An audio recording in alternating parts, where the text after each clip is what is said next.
இதுக்காக தான் அன்றைக்கி சிரிச்சது இல்லையா? அந்த சிரிப்பு இப்போ இந்த அளவுக்கு வந்தாச்சு பார்த்தீங்களா? அது மாதிரி அந்த குருங்கிறது நமக்குள்ளே வாழணும், வாழ வைக்கணும். இந்த வியாழக்கிழமையில் நமக்கு இப்படி ஒரு சந்தர்ப்பம் கிடைக்கிறது ரொம்ப ரொம்ப நல்லது. நமக்கு தெரியாது இப்போ இதை ஏன் நம்ம இன்றைக்கி இங்கே இருக்கிறோம்னு நமக்கு எல்லாருக்கும் அவ்வளோக்கு தெரியாது. அதுக்கு ஒரு ரீசன் இருக்குது. இதுதான் ஒன்றும் ஒரு காரணம் இல்லாமல் நடக்காது. எல்லாத்துக்கும் ஒரு ரீசன் இருக்குது, ஒரு காரணம் இருக்குது. அதனால தான் நம்ம எல்லோரும் இன்றைக்கி இங்கே இருக்கிறோம். இந்த நேரத்தில் அந்த காரணத்தை நம்ம போக போக தான் உணரும். ஒரே நாள் எல்லாத்தையும் உணர முடியாது, கொஞ்சம் கொஞ்சமாக உணரலாம். எப்பவும் இந்த இப்படியான சந்தர்ப்பங்கள் எல்லாம் உங்களுக்கு எங்கே கிடைச்சாலும் நீங்கள் கைவிடாமல் அதை அனுபவிக்க வேண்டும். எங்கே கிடைச்சாலும், எப்போ எங்கே கிடைச்சாலும், எப்போவும் இந்த மாதிரி சந்தர்ப்பங்களில் நமக்கு என்ன கிடைக்கும் தெரியுமா? நம்மளோட எந்த கிரகங்கள் நமக்கு கஷ்டத்தை கொடுத்துட்டுருக்குறோமோ அந்த கிரகங்கள் நமக்கு அனுகூலமாகும். இப்படியான சத்சங்கத்தில் நீங்கள் கலந்து கொண்டால் அதான் நடக்கும். ஒரு 10 நிமிஷம் நீங்கள் உட்கார்ந்து இருக்கிறேன். இந்த 10 நிமிஷம் என்ன நடக்கிறதுன்னா, நீங்கள் தேவ யோகத்தில் இருந்துட்டு தேவ தத்துவங்களை உணர்ந்திருக்கிறீங்க. அந்த நேரத்தில் உங்களுக்கு இந்த கிரக தோஷங்களை நிவர்த்தியும். கிரக தோஷங்கள் உங்களுக்கு ராகு தோஷம் இருக்கா, சனியோட ப்ராப்ளம் இருக்கா, செவ்வாயோட குற்றம் இருக்கா, எந்த கிரக தோஷம் உங்களோட ஜாதகத்தில் இருக்கிறதோ அந்த கிரக தோஷங்களுக்கு முக்தி கிடைக்கும். அதான் இப்போ செவ்வாய்க்கிழமையெல்லாம் நீங்கள் இந்தியாவில் வந்து பார்த்தா சொல்லி பார்க்கறதுக்கு ஆயிரக்கணக்கான மக்கள் இருப்பாங்க. செவ்வாய்க்கிழமையெல்லாம் எதுக்கு தெரியுமா? இந்த ராகு தோஷ நிவர்த்தி ஆகுது.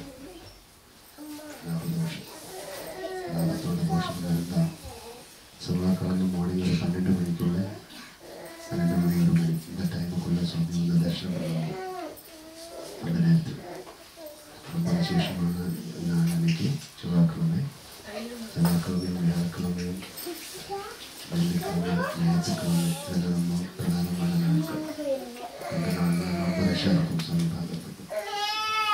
இந்த காலத்தில் அந்த இந்த நாளுக்கு ஒவ்வொரு விசேஷம் இருக்குது. ஒரு திங்கட்கிழமை நீங்கள் வந்து எல்லாம் தட்சிணாமூர்த்தி மாவட்டத்தில் தான் சுவாமி பார்க்கலாம். ஒவ்வொரு நாளையும் மாற்றங்கள் வரும்.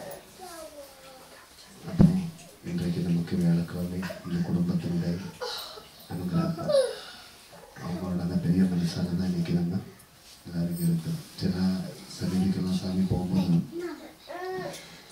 சில குடும்பங்கள் அடுத்தவங்களெல்லாம் கூப்பிட அவ்வளோ விருப்பம் இல்லாமல் இருப்பாங்க. இல்லை சுவாமி எங்களை மட்டும்தான் பார்க்கணும், வேறு யாரையும் நாங்கள் கூப்பிட மாட்டேங்கன்னு சொல்லுவாங்க. அப்படியான குடும்பங்களுக்கு சாமி அவ்வளோ இன்ட்ரெஸ்ட் காட்ட மாட்டோம். சாமி போகிறதுக்கு அவ்வளோ இன்ட்ரெஸ்ட் எடுக்கிறது இல்லை. நம்ம 10 பேருக்கு சாமி பார்க்கறது வசதி பண்ணி கொடுக்கணும் இல்லையா? அதான் ரியல் டிவோஷன்.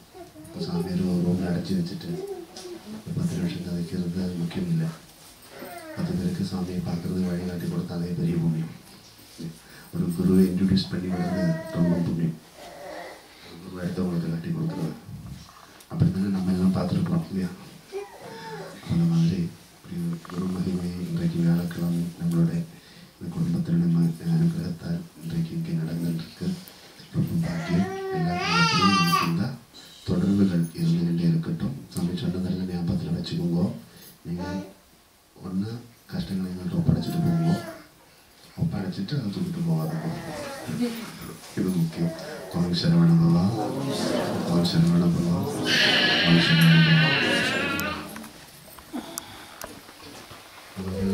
டைம் இருக்கா? 5 நிமிஷம்.